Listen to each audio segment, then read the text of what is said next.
Hello and welcome to Spectrum News. I am Francis Adet, coming to you live from the beautiful hills of Ibiakuren. Let's take a look at the headlines. APC, PDP members in Imo North collapse structures for Obi, Labour Party.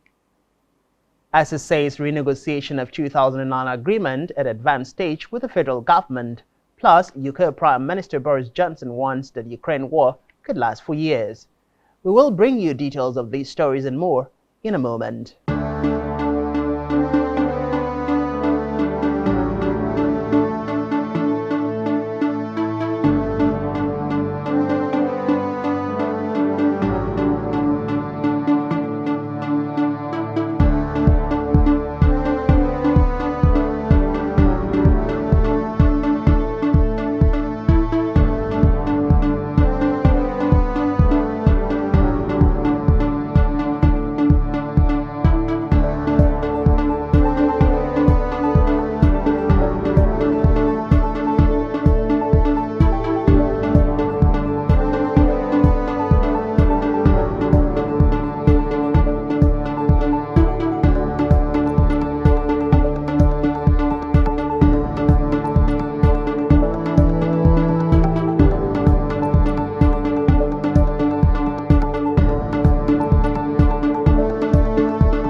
First in the news today is a report that members of the two major political parties in Nigeria, the People's Democratic Party (PDP) and the All Progressives Congress (APC) in Imo North Senatorial District of Imo State have collapsed their structures into the Labour Party (LP) and pledged their loyalty and support to its presidential candidate, Peter Obi.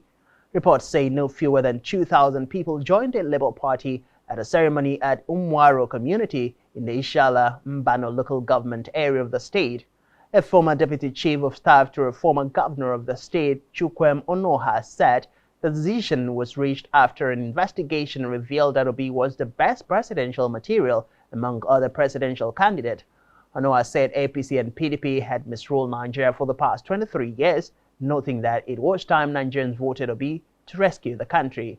Meanwhile, President General of the Okigwe North Youth Progressive Forum, Chidinma Onyenagubo, added that this group was mobilizing people to obtain their permanent voters card to vote for Labour Party in 2023. To education now, where the Academic Staff Union of Universities has said the renegotiation of the 2009 agreement between the federal government and the union has reached an advanced stage, while encouraging its members to remain focused to the end of the struggle. The union made this known in a memo signed by its national president, Professor Emmanuel Osodeke, and made available to all branches of the union. Osodeke in the memo noted that the union have had a total of 5 meetings with the representatives of the federal government, while 2 meetings were held with the Minister of Education Adamu Adamu. Meanwhile, education rights groups, Reform Education Nigeria and Education Rights Campaign have called for an increase in funding of the nation's tertiary education. Away from that, non-governmental organization Stop Violence Against Women in Politics, Stop VAWIP, has called for the amendment of the Electoral Act to criminalize vote selling, the same way vote buying is criminalized. The executive director of Stop VAWIP, Taminu Adediji, said this at the post-election press briefing in Ado-Ekiti, noting that doing that would sanitize the nation's electoral system the more. She said some women were coerced to be agents of vote buying during the governorship election held in Ekiti State on Saturday, saying such an act could discourage many women from participating in politics. Meanwhile, Public Relations Officer of the Nigerian Security and Civil Defense Corps NSCDC, Ekiti State Command, Tolulope Adediji, said the in-alert application, the alert system devised to facilitate response to incidents of violence, was used in Ekiti State, adding that the device would also be deployed in the Osun State governorship election to be held on July 16th.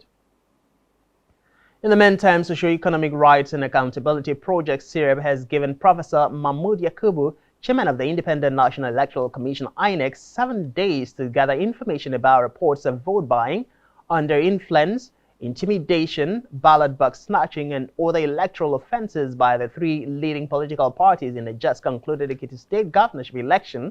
SIREP also urged INEC to promptly and effectively prosecute those arrested and bring to justice anyone who sponsored, aided, and abated them. In a letter signed by SIREP Deputy Director Kolawole Olawundare, the organization said corruption of the ballot box intrudes on the freedom of Nigerian voters to make up their own minds.